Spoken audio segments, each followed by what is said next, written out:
Well, the October jobs report beat expectations with the unemployment rate falling below 7%. I want to bring in economist Stephen Moore to discuss that report. Hi, Steve. Thanks for joining us today. Hey, good to be with you. What a blockbuster report we got on jobs today. Yeah, I do want to get your reaction to that report. What's your big takeaway? Well, this has been just a super V-shaped recovery. My only frustration is that I wish this report had come out last Friday rather than this Friday. I actually think it was such a big number, such an incredibly positive number for the recovery. I think we wouldn't have an economy in doubt, election in doubt right now. But anyway, the bottom line numbers were almost 1 million private sector jobs were created in October. We actually lost government jobs, which is a good thing. Government doesn't create, resources.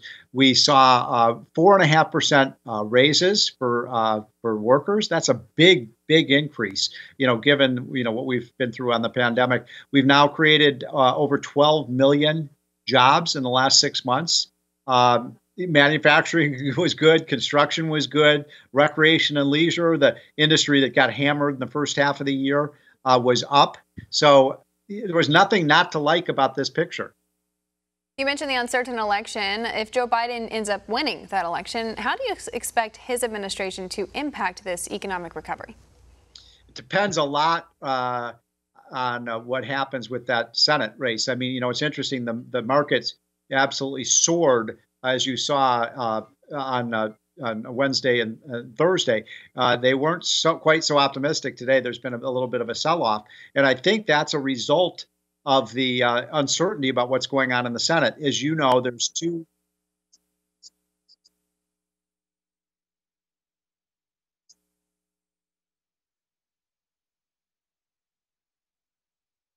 Steve, you mentioned the markets rising after Election Day. It was a pretty strong week overall, strongest week since April, even amid this uncertainty. Why does Wall Street like the possible prospect of a divided government with Biden in the White House? Well, first of all, I don't think in the medium and long term that Joe Biden in the White House is a good thing. I think it's a catastrophically bad thing.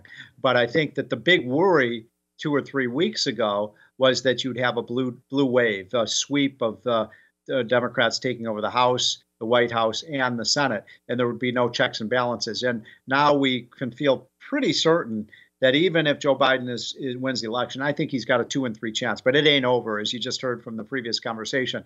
But if Biden wins, I think it's unlikely that he's going to have a Senate controlled by Democrats. So there's a check and balance there, and I think Wall Street is very concerned, happy about that. That means if this holds up, that even if Biden is president, the chances of a big tax increase like he wants is practically zero. The chances of him being able to pack the Supreme Court or to get rid of the filibuster or to shut down the oil and gas industry, the odds of that happening are much diminished, and that's good for the markets.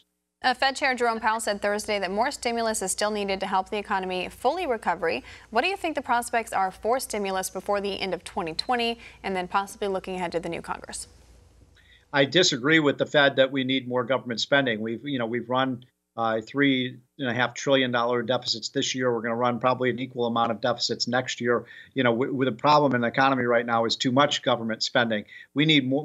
It's very clear what we need to have to get this economy, firing on all cylinders, or continuing to, and that is getting the states to reopen their economies. It's that simple. It doesn't matter how much government money funnels into the economy. If businesses can't open, if stores can't, take customers and restaurants, you're not going to see the recovery. And Trump has been so good on this message, by the way. He said consistently, we've got to get our businesses and our schools and our playgrounds and our parks and our, all the businesses able to, get their workers back on the job. That's much more important than, pouring another $2 trillion of government spending into the economy. Now, what will happen in the next 2 months?